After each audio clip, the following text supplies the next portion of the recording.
Tidak ada orang tua yang rela anaknya direndahkan oleh orang lain. Makanya banyak orang tua yang sering kali membela anaknya meskipun mereka berbuat salah. Dan meskipun orang tua menjadi orang tua yang terbaik di mata anak, namun ternyata hal tersebut tidak dibiasakan. Jika tidak dibiasakan, tidak akan menimbulkan dampak yang baik bagi pertumbuhan anak itu sendiri. Dan yang terbaik menurut anak kadang bukan yang terbaik untuk dirinya. Lantas, apa saja dampak buruk ketika orang tua berlebihan membela anak meskipun dia salah? Kita akan membahasnya hanya di Love Your Child. Tahukah Anda, berlebihan dalam membela anak bisa terlihat sebagai bentuk kasih sayang. Tapi, jika tidak dilakukan dengan bijak, justru bisa membawa dampak negatif jangka panjang bagi perkembangan mental dan sosial anak.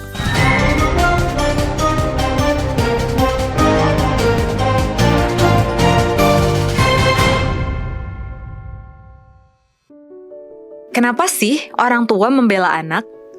Itu adalah pertanyaan yang sangat penting karena jawabannya menyentuh akar emosional dan psikologis dari hubungan orang tua anak. Berikut adalah 7 alasan mengapa orang tua sering membela anak, bahkan ketika anak mereka melakukan kesalahan. Yang pertama, naluri melindungi. Orang tua secara alami ingin melindungi anak dari rasa sakit, rasa malu, atau ketidakadilan. Ini adalah reaksi emosional yang muncul spontan saat anak mengalami konflik atau masalah.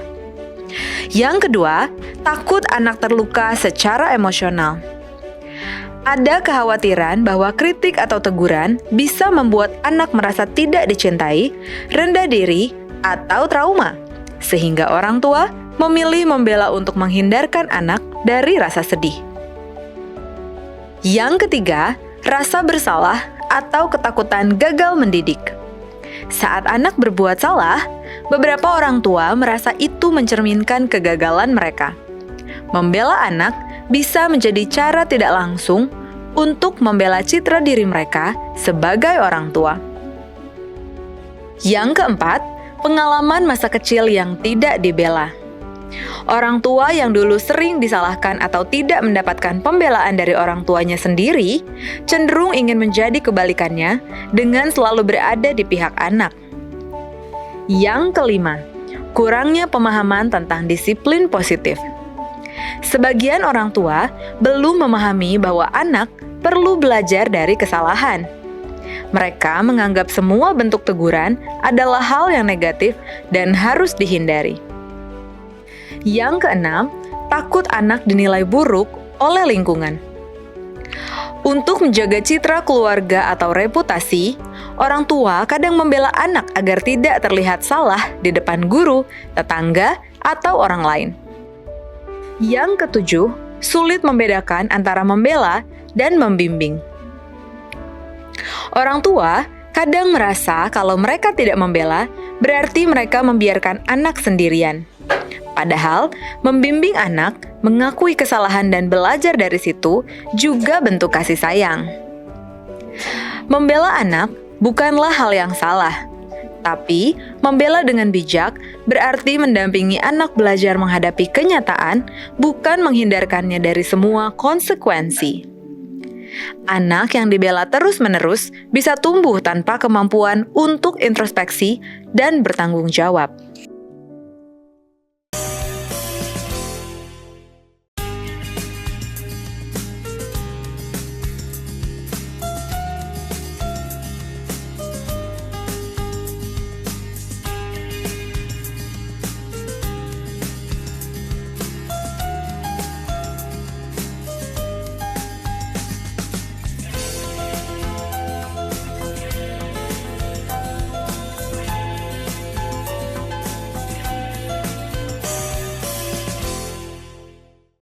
Halo ayah dan bunda pemirsa Hope Channel Indonesia dimanapun Anda berada.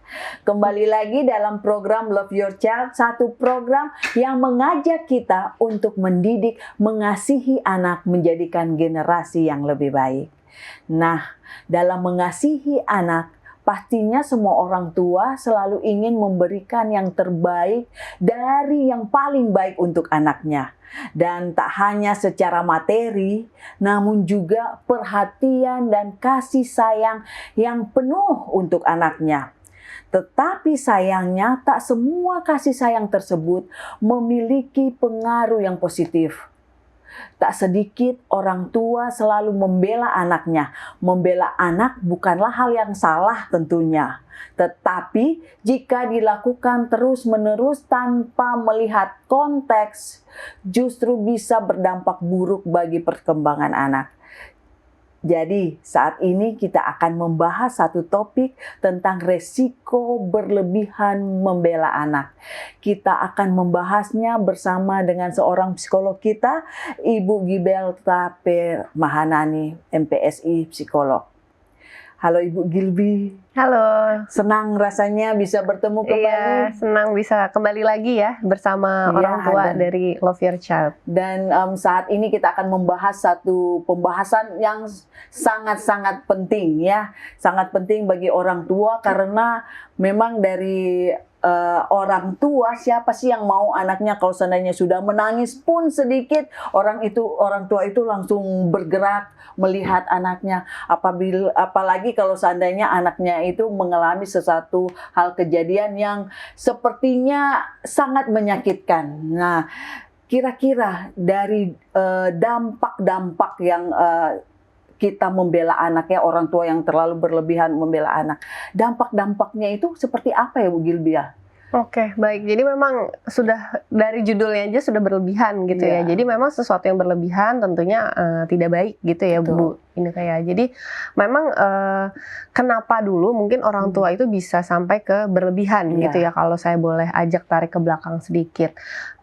Kenapa? Karena orang tua itu secara alamiah memang ingin memberikan yang terbaik untuk anaknya. Jadi kita sebagai orang tua menganggap anak itu kan masa depan, harapan, sehingga apapun yang kita lakukan. Kemudian juga orang tua tuh biasanya gini, tidak mau pengalaman buruk dari masa lalunya terjadi lagi pada anaknya. Ya, misalnya dulu orang tuanya mendapatkan hukuman yang cukup keras dari orang tuanya lagi gitu ya. Misalnya zaman dulu kan biasa dipukul kaki gitu ya. Kalau sekarang mungkin sudah banyak, dan saya yakin di Love Your Child juga sudah pernah dibahas soal gentle parenting misalnya gitu. Jadi inginnya tuh lebih lemah lembut gitu ke anak. Tapi kadang-kadang berlebihan. Nah, jadi karena kita mau memberikan yang seolah-olah kita ya sebagai orang tua itu ingin memberikan yang terbaik untuk anak, tapi kita lupa bahwa anak itu perlu bertanggung jawab pada dirinya. Jadi karena kita maunya yang terbaik saja, jadi kelupaan gitu ya, kebablasan bahasanya. Ya. Iya, kurang lebih seperti itu. Nah, kalau dampaknya ya tentu banyak yang negatif ya. Sesuatu yang berlebihan kan nggak bagus tadi. Jadi anaknya pertama dia tidak tahu bahwa dirinya salah ya. Jadi ini saya salah di mana, apa yang salah itu anak itu blur soal itu atau kurang jelas soal itu.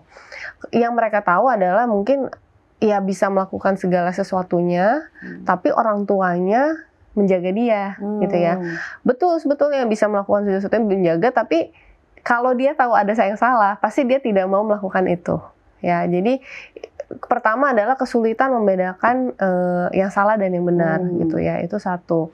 Yang kedua ya tentunya dia ingin mendominasi segalanya gitu ya. Jadi wah ini kan saya kan bisa, ini kan saya pasti ada orang tua, saya pasti ada yang selalu bilang bela benar gitu. Ya. Jadi apapun itu dia bisa lakukan, sehingga dia akan mendominasi entah itu dalam permainan, dalam bersosialisasi, atau sebuah acara misalnya gitu ya, acara-acara sosial, itu dia akan terus mendominasi. Nah, yang lebih parah lagi nantinya adalah secara umum ketika anak ini akan beranjak lebih dewasa gitu ya, remaja kemudian ke dewasa, tentunya dia nggak bertanggung jawab gitu ya, karena dia pikir semuanya benar kok apa yang saya lakukan gitu. Karena sudah keseringan dibela Betul, ya. betul. Jadi dari pembicaraan kita sebenarnya kita harus membiarkan konsekuensi yang harus akibat dari perbuatan yang dia lakukan. Nah, jika kita membiarkan tentunya konsekuensi yang wajar tentunya ya. Jika kita membiarkan konsekuensi itu terjadi kepada anak, jadi apa yang harus dilakukan? Kita biarkan atau kita halangi gitu? Oke, saya mungkin kita ambil contoh lah ya gitu ya. Misalnya anaknya sudah sekolah, lalu di sekolah itu anak ini terlambat masuk kelas sesudah jam istirahat misalnya begitu ya. Ini kayak kebayang saya aja yang sehari-hari ya, terlambat gitu masuk kelasnya.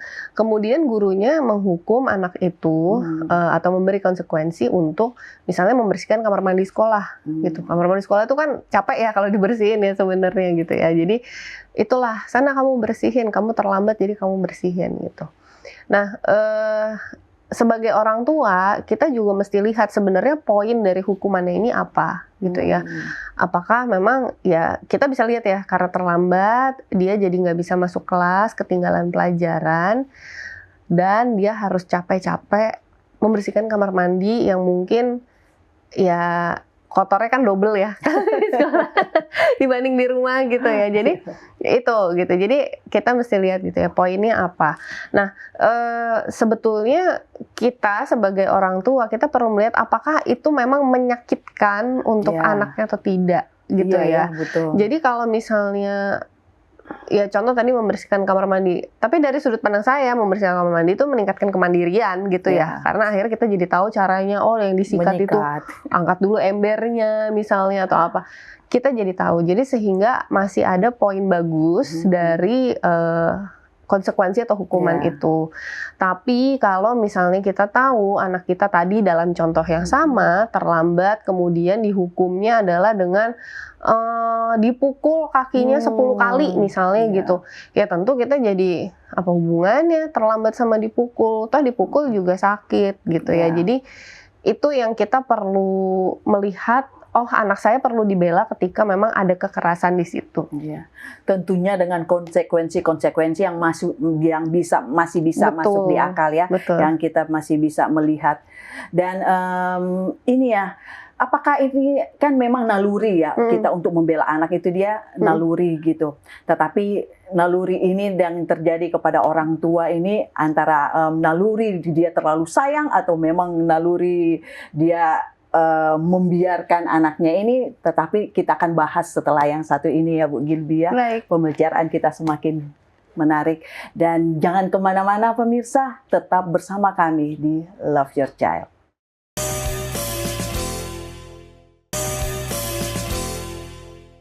Kembali lagi di Love Your Child dan kita masih membahas resiko berlebihan membela anak. Nah Bu Gilby tadi kan sudah kita bahas tadi tentang naluri orang tua. Naluri orang tua ini kembali lagi kepada orang tua. Sebenarnya apa sih yang menyebabkan naluri orang tua itu karena dia terlalu berlebihan untuk membela anaknya? Oke, baik. Tadi selain karena memang alamiahnya orang tua menjaga gitu ya, tapi kita juga perlu melihat sebetulnya kondisi psikologis dari orang tua ya, karena orang tua hanyalah manusia juga gitu ya. Jadi mungkin perlu juga meningkatkan atau mungkin memulihkan kondisi psikologis tertentu. Nah, bisa jadi tadi ya karena banyak trauma atau banyak apa ya, luka batin gitu kalau bahasa sekarang ya, luka batin pada masa kecilnya gitu ya, ketika sering banyak mendapat kekerasan, jadinya sekarang tidak mau sama sekali memberikan hukuman.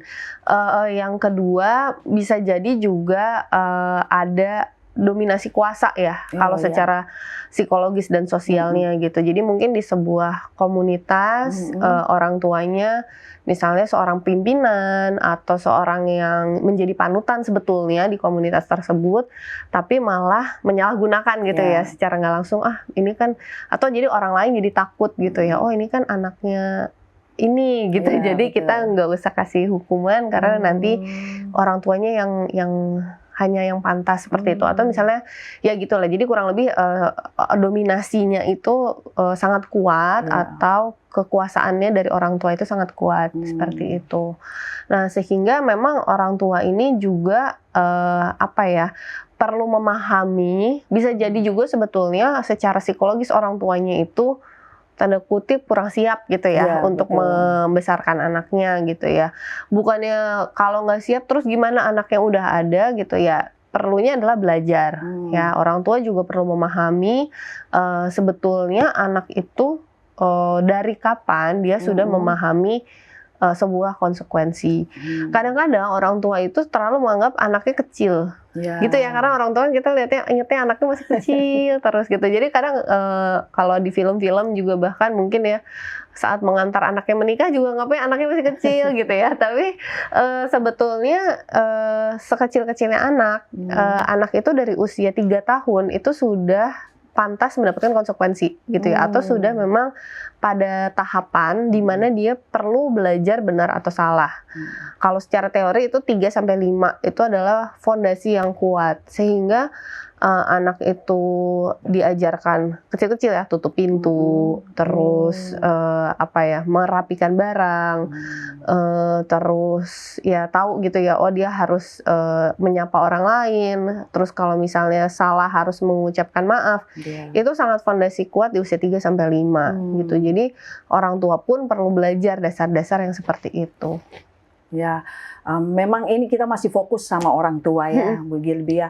3-5 bahwa itu kita memberikan fondasi yang kuat pada anak.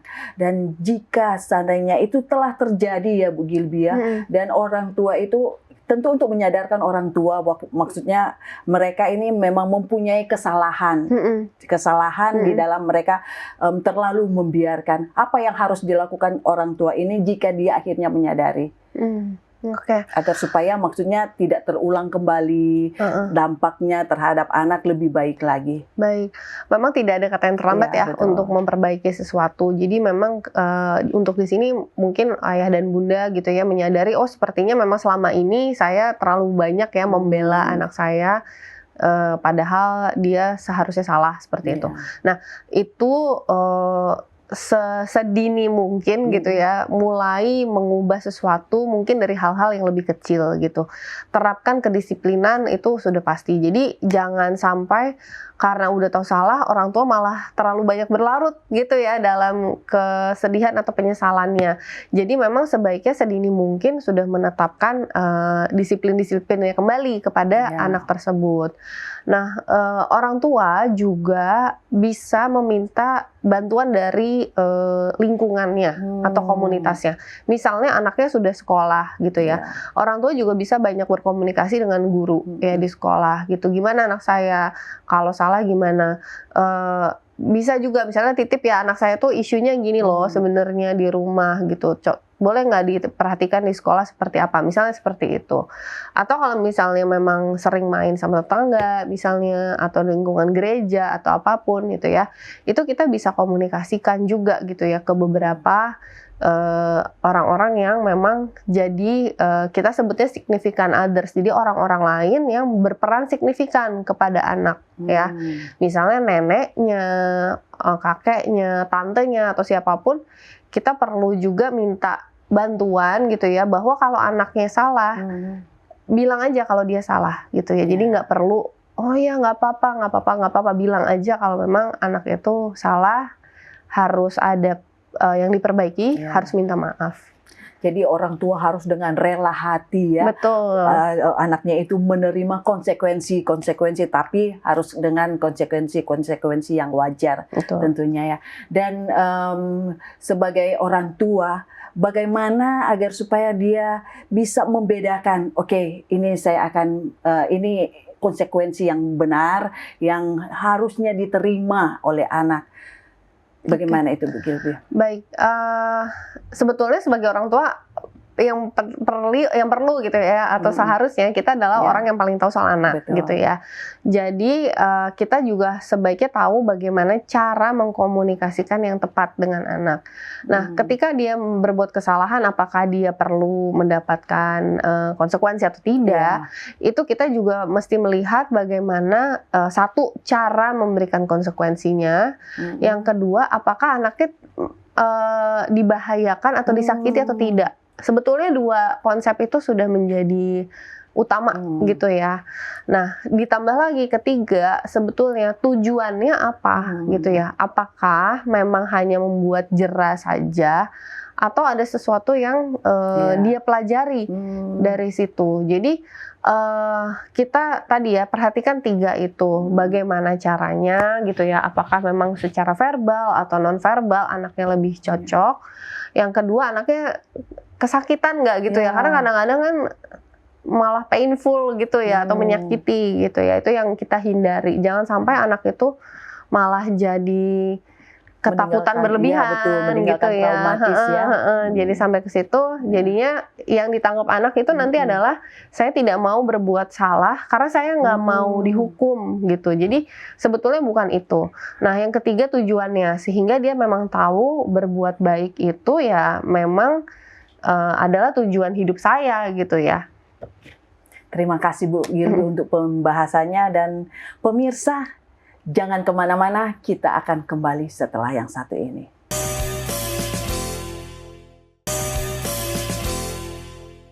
Kembali lagi di Love Your Child, dan pemirsa Hope Channel, kita tiba pada segmen yang terakhir. Kita akan mendengarkan tips-tips dan juga kesimpulan yang akan diberikan oleh psikolog kita pada hari ini. Bu Gilby, mungkin ada tips agar supaya orang tua lebih aware lagi dalam mendidik anak. Baik, terima kasih. Jadi tadi percakapan kita udah cukup panjang ya, tapi mungkin kita bisa ingat kembali bahwa membela anak itu adalah sesuatu yang sudah alamiah dan tidak bisa kita larang, tapi kita tidak perlu melakukannya secara berlebihan gitu ya. Jadi kita perlu lihat pertama, apakah anak memang melakukan kesalahan atau tidak.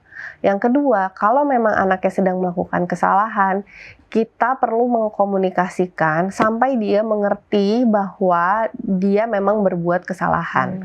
Yang ketiga, pada saat memberikan konsekuensi, kita juga perlu memastikan dua hal, supaya anak itu tidak tersakiti.